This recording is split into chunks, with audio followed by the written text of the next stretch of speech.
মুহূর্তে যে খবর সকলকে চমকে দিয়েছে তা হলো বাংলাদেশের হাই কমিশনার এই মুহূর্তে ভারত থেকে বেরিয়ে গেলেন।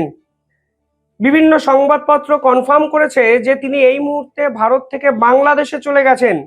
আর এখানেই উঠেছে এক ঝাঁক প্রশ্ন, তাকে কি ভারত জরুরিকালীন ভিত্তিতে বের করে দিল?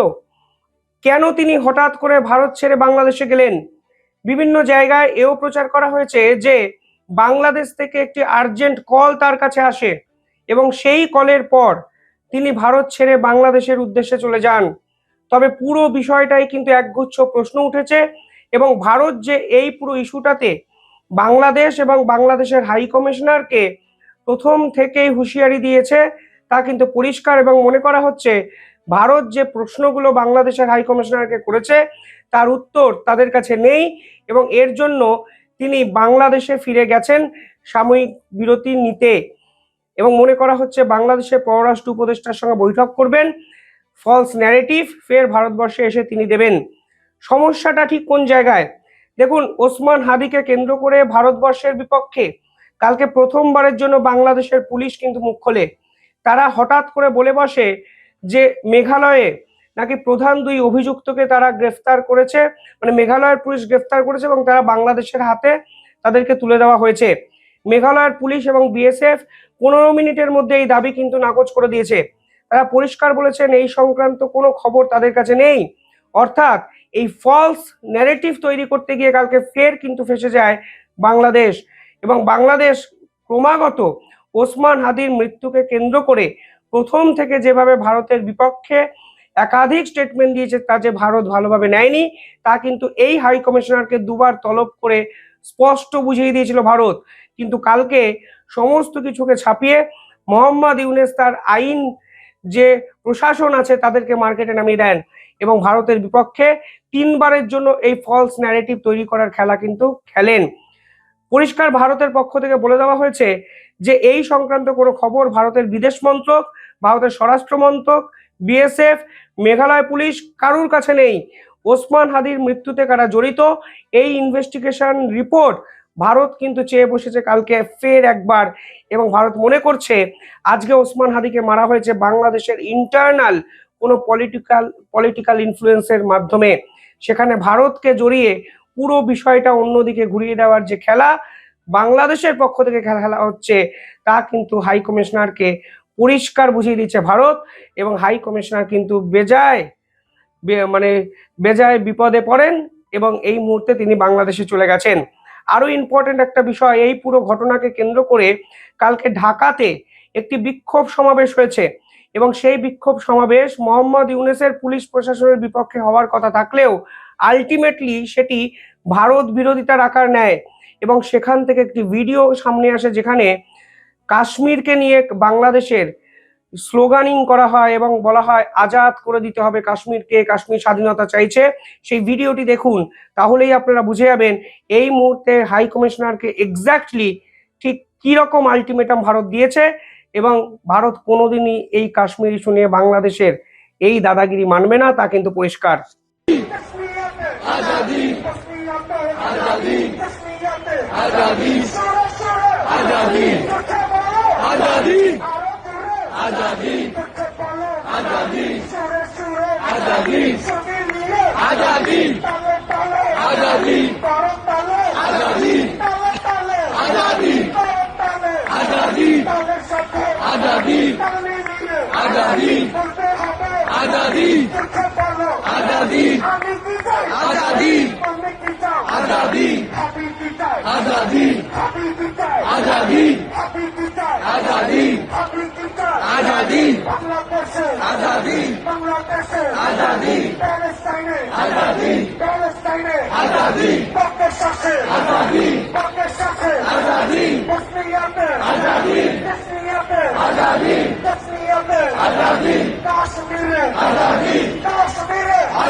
দেখলেন, স্পষ্ট হয়ে গেল যে বাংলাদেশ আসলে ভারত বিরোধিতায় মগ্ন যেটা হয়েছিল সেটির সাথে ওসমান হাদির মৃত্যুর ঘটনাকে এক করে দেওয়ার চেষ্টা হয়েছে।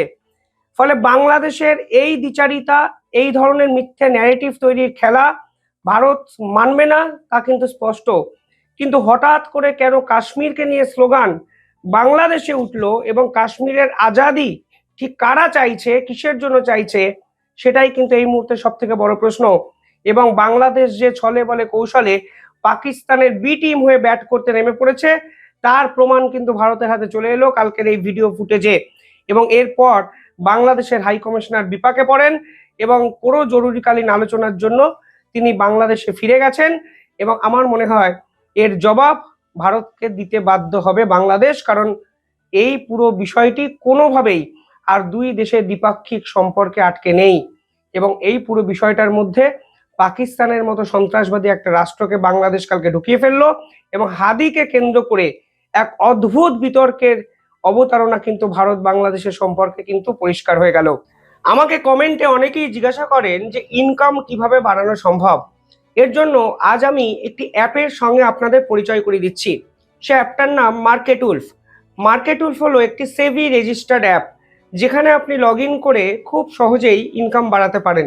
এবার আপনাদের দেখাচ্ছি এই মার্কেট উলফ অ্যাপ আপনারা কিভাবে ব্যবহার করতে পারেন। দেখুন, প্রথমে আমি পিন দিয়ে এই অ্যাপে লগ ইন করলাম। এখানে দেখাচ্ছে ফলো ট্রেন্ড অপশান, যেখানে মার্কেটে প্রফিটেবল ট্রেন্ডগুলোই আপনাকে শুধু দেখাবে। এবার একটা ক্লিকেই আপনি এখান থেকে ট্রেন্ড খুব সহজে ক্লিক করে ফলো করতে পারেন। এখানে আপনি খুব ছোট অ্যামাউন্ট ইনভেস্ট করে ট্রেডিং শুরু করতে পারেন। মার্কেটে বাকি অ্যাপে ইনভেস্টমেন্ট আপনাকে 3 গুণ বেশি করতে হয়। এখানে আছে স্টপ লস অপশান, যা আপনার ক্ষতি আটকায়।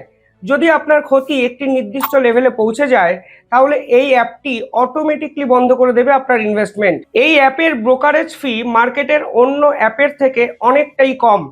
এখানে দেখুন প্রফিট ট্রেন্ড অনুযায়ী চলছিল। আমি একটি ক্লিকেই স্টপ ট্রেন্ড করে দিলাম এবং খুব অল্প সময়ে 1306 টাকার প্রফিট বুক হয়ে গেল। আপনি এই পুরো ফেসিলিটিটি ব্যবহার করতে পারেন লাইফ টাইম মাত্র 99 টাকা পে করে। এছাড়াও বিভিন্ন কমোডিটিস যেমন গোল্ড, সিলভার, ন্যাচারাল গ্যাস, এগুলোরও ট্রেডিং আপনারা করতে পারেন সকাল 9টা থেকে রাত্রি 12টা অবধি। মার্কেট উলফ অ্যাপ আপনাদের ফ্রিতে রেকমেন্ডেশনও কিন্তু দেয়, যেটা কাজে লাগিয়ে ডিসেম্বরে 8,606 টাকা, জুনে 70,468 টাকা, জুলাইতে 59,696 টাকা এবং অক্টোবরে 58,260 টাকা প্রফিট বুক করা গেছে। এবং এই প্রফিটের উপর মার্কেট উলফ অ্যাপ কোনো কমিশন কিন্তু লাগে না। আপনারা এই অ্যাপ ব্যবহার করতে পারেন 99 টাকা, তাও আবার লাইফ টাইমের জন্য। এবং এই অ্যাপ আপনারা ব্যবহার করতে পারেন সকাল 9টা থেকে রাত 12টা অবধি। 20 লাখের বেশি মানুষ এই অ্যাপকে কিন্তু ব্যবহার করেন। তাহলে আর দেরি কেন? আমার ডেসক্রিপশানে এবং পিন কমেন্টে এই অ্যাপের লিঙ্ক দেওয়া আছে, আপনারা ডাউনলোড করুন এবং ফিনান্সিয়াল জার্নি শুরু করুন। পাশাপাশি আজকে শেষ নিঃশ্বাস ত্যাগ করেছেন খালেদা জিয়া, এবং খালেদা জিয়ার এই মৃত্যুকে নিয়েও কিন্তু বাংলাদেশে বহু বিতর্ক বিভিন্ন জায়গায় কিন্তু প্রচার করা হচ্ছে। অনেকে ভাবতে শুরু করেছেন যে খালেদা জিয়া হয়তো হাসপাতালে 14ই ডিসেম্বর মৃত্যুর মুখে ঢলে পড়েছিলেন, কিন্তু কোনো না কোনোভাবে রাজনৈতিক অভিসন্ধির জন্য খালেদা জিয়ার এই মৃত্যুর ঘোষণাটাই এসেছে কাল রাতে। মানে সব কিছুতেই বাংলাদেশের রাজনীতি যেভাবে হয়, খালেদা জিয়ার মৃত্যুকে কেন্দ্র করেও বাংলাদেশের রাজনীতি চূড়ান্ত লেভেলে কালকে কিন্তু পৌঁছে গেল। সেখানে বলা হচ্ছিল বাংলাদেশের যে বিএনপি নেত্রী খালেদা জিয়া, তার যে ছেলে তারেক রহমান, তিনি বাংলাদেশে না আসা অবধি মাকে বাঁচিয়ে রাখার একটা খবর প্রচার করা হয়েছিল ইচ্ছাকৃত। এমনকি এটাও শোনা গেছিল যে খালেদা জিয়াকে লন্ডনে চিকিৎসার জন্য নিয়ে যাওয়া হবে, কিন্তু কোনো মৃত ব্যক্তিকে ইউকে ভিসা দিতে চায়নি। ফলে বিভিন্ন রকম ন্যারেটিভ তৈরি করার খেলা বাংলাদেশ জুড়ে দিনভর হচ্ছে। কোনটা ঠিক কোনটা ভুল তা এখনো বলার সময় আসেনি। কিন্তু প্রশ্ন হলো, হঠাৎ করে কেন কাশ্মীর নিয়ে মন্তব্য করতে গেল বাংলাদেশ? যে কাশ্মীর নিয়ে ভারত কোনো রকম টলারেন্স দেখায় না, সেই কাশ্মীর ইস্যুতে বাংলাদেশ এবং ভারতের সম্পর্ক আজকে আরো খারাপ জায়গায় চলে গেল। এবং আপনারা জানেন শেষ 1 বছর ধরে কাশ্মীর ইস্যুতে রাষ্ট্রসংঘে কিভাবে ভারত একের পর এক ডিবেটে ঝড় তুলেছে।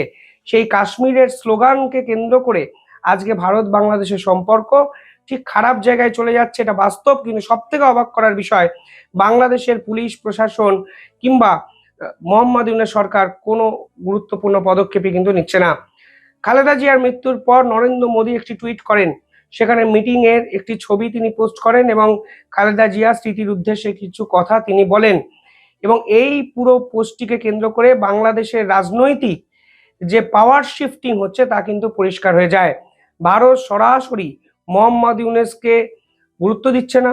এনসিপির এই ছাত্র নেতা যারা অপরিপক্ক রাজনীতি করতে গিয়ে এখন জামাতের সঙ্গে হাত মিলিয়েছে অস্তিত্ব বাঁচাতে, তাদেরকে গুরুত্ব দেওয়ার প্রশ্নই আসছে না। ফলে বাংলাদেশ যে এখন বিএনপির প্রতি একটা ঝুঁকছে সাধারণ মানুষ তা বোঝা যাচ্ছে। এবং ভারতও কিন্তু এই বিএনপি ওরিয়েন্টেড একটা সফট কর্নার প্রদর্শন করে মোহাম্মদ ইউনূসকে প্রবল চাপের মুখে রাখছে।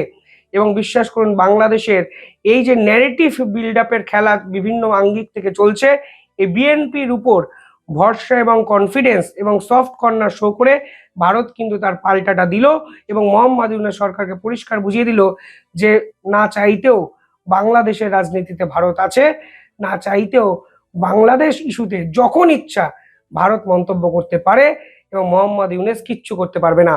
তবে এখন সব থেকে বড় প্রশ্ন, এই হাই কমিশনারকে ভারত ছাড়া করলেন কে? বাংলাদেশ নাকি ভারত? যে আলটিমেটাম দিয়েছে তার উত্তর দিতে না পেরে ঘরের ছেড়ে ঘরে ফিরে গেলেন। সময় লাগবে আরো পুরো বিষয়টা জানতে। অনেক আপডেট আসবে, অত্যন্ত গুরুত্বপূর্ণ একটি আপডেটেড ভিডিও আমি নিঃসন্দেহে এই টপিকে বানাবো। দেখতে থাকুন দ্য ইন্ডিপেন্ডেন্ট বেঙ্গল। আর শেষ করার আগে ছোট্ট একটি রিমাইন্ডার, মার্কেট উলফ অ্যাপ অত্যন্ত সহজ এবং সিকিওর। 20 লাখের বেশি মানুষ এই অ্যাপকে কিন্তু ব্যবহার করে। অ্যান্ড্রয়েড এবং iOS দুটো ভার্সানে এই অ্যাপকে কিন্তু আপনারা ব্যবহার করতে পারেন। তাহলে আর দেরি কেন, আমার ডেসক্রিপশনের লিঙ্ক আছে, পিন কমেন্টের লিঙ্ক আছে, ডাউনলোড করুন এবং ট্রেডিং জার্নি শুরু করুন। দেখতে থাকুন দ্য ইন্ডিপেন্ডেন্ট বেঙ্গল। ধন্যবাদ।